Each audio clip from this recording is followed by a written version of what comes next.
Allora, Gianangelo Bellati, tra l'altro, è grande esperto appunto di Europa, di dinamiche economiche, politiche, tra l'altro, eccetera, però anche presidente di Venezia Cluster.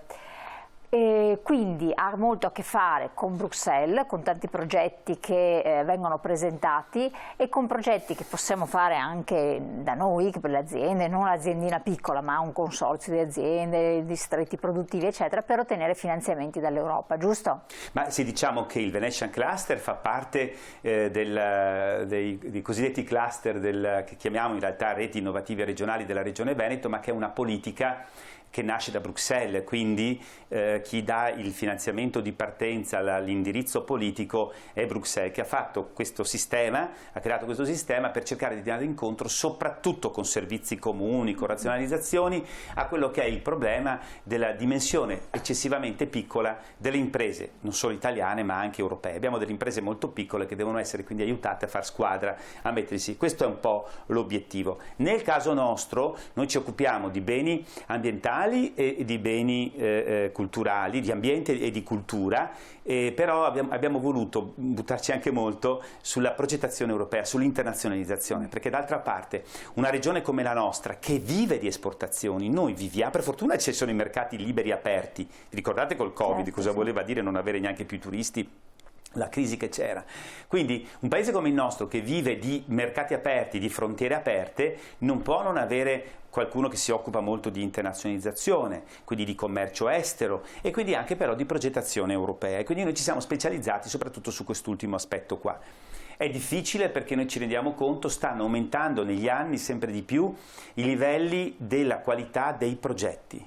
Io ho anche la fortuna di poter essere ogni tanto chiamato a Bruxelles dalla Commissione Europea, sempre più spesso, questo mi fa piacere, come valutatore di progetti e fra l'altro imparo tantissimo, ma vedo proprio il livello qualitativo che sta negli anni aumentando sempre di più.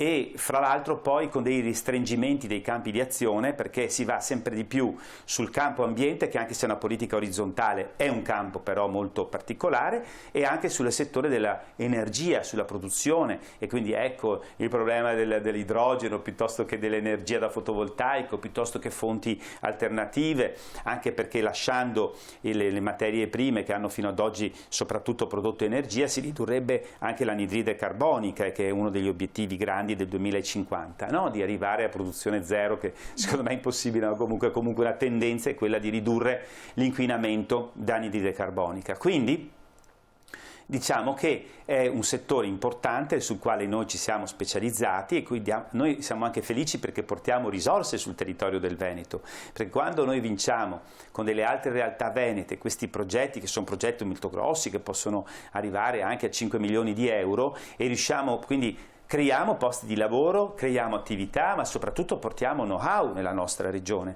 perché molti di questi progetti sono progetti di ricerca. Noi lavoriamo molto bene con le università, in particolare abbiamo molto lavoro con l'Università di Padova, ma non solo, lavoriamo molto bene con associazioni di categoria, piuttosto che con direttamente delle imprese e con istituzioni come la Regione del Veneto e i comuni, perché anche con i comuni lavoriamo, ma soprattutto anche col mondo delle imprese che devono giustamente ricevere dei servizi. Quindi ecco, il nostro lavoro è un lavoro di attrazione di questi finanziamenti che possono essere molto importanti non solo per il denaro in sé, ma anche per il know-how che si trascina sul territorio quando si fa questo tipo di progetti.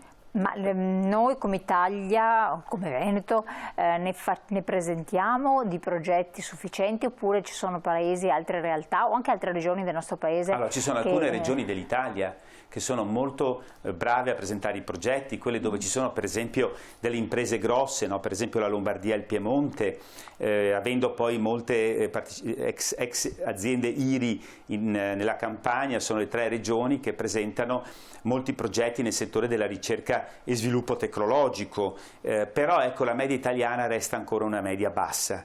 La nostra regione non presenta abbastanza progetti di quelli a gestione diretta, potrebbe presentarne di più, e quindi ci sarebbe ancora da lavorare molto, da fare molto, però insomma ecco, stiamo migliorando negli anni, però ecco, bisogna migliorare seguendo questa tendenza, progetti di qualità sempre più alta. E come si possono far realizzare questi progetti? Bisogna fare lavoro di gruppo, lavoro di squadra, bisogna stare insieme, non hanno... bisogna lavorare assieme, quindi per esempio per fare progetti che sono progetti ricerca e sviluppo, tu devi lavorare o con delle imprese di una certa dimensione. Non posso adesso dire alcuni progetti perché li stiamo presentando con delle aziende di una certa dimensione, interessantissimi, perché vanno veramente a incidere anche sulla qualità della nostra vita. Ma in senso positivo, in senso assolutamente positivo, e anche lavorando insieme con gli enti. Per noi è importante il lavoro con la Regione del Veneto, ci sono alcuni dipartimenti che si danno molto da fare,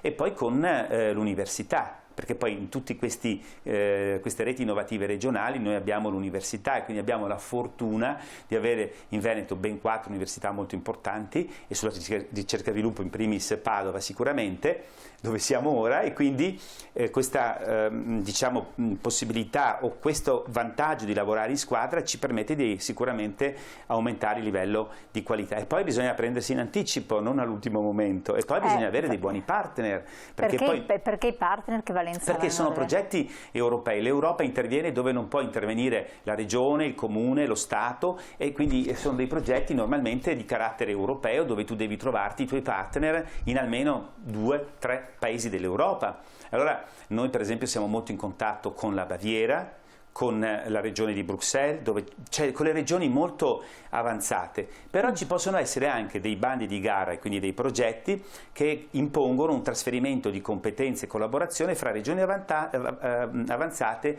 e regioni meno sviluppate, perché anche questo finanzia l'Europa. Questo aspetto della coesione fra regioni è molto importante e c'è a livello europeo. Ovviamente non puoi finanziare spese di funzionamento, l'Europa sempre vuole spese di investimento, quello che dicevo poco fa. Non è che con l'autonomia tu non vuoi dare i soldi, ma tu pretendi che i soldi vadano spesi bene, per esempio, uno dei grandi vantaggi dell'autonomia, e ce lo insegna la Germania. Quindi questi progetti europei sono progetti dove anche tu lavori insieme con altri partner di altri paesi, crei delle reti, io mi ricorderò sempre una delle imprese che aiutammo, era un'impresa che si occupava del controllo del consumo delle rotaie dei fili elettrici con laser, e volevano migliorare, e riuscimmo a vincere per loro, insieme con loro, un progetto, e il loro amministratore, presidente, veniva sempre a tutti i nostri convegni a ringraziarci, ma non tanto per i soldi che avevamo riusciti a prendere, ma per il fatto che aveva migliorato i risultati della sua ricerca. Il tempo è volato, Gianangelo Bellati, grazie mille. Poi entriamo nel merito su cose sempre più interessanti e vincenti, insomma speriamo che si possano anche realizzare. Noi la ringraziamo veramente della sua presenza, le auguriamo intanto una buona estate, perché Ricambio. Ci sta, e possibilmente anche un buon riposo, e voi cari telespettatori altrettanto. Noi naturalmente con questa sospendiamo le nostre produzioni in diretta, poi ci rivedremo naturalmente a settembre. Buona estate a tutti, grazie e buon proseguimento.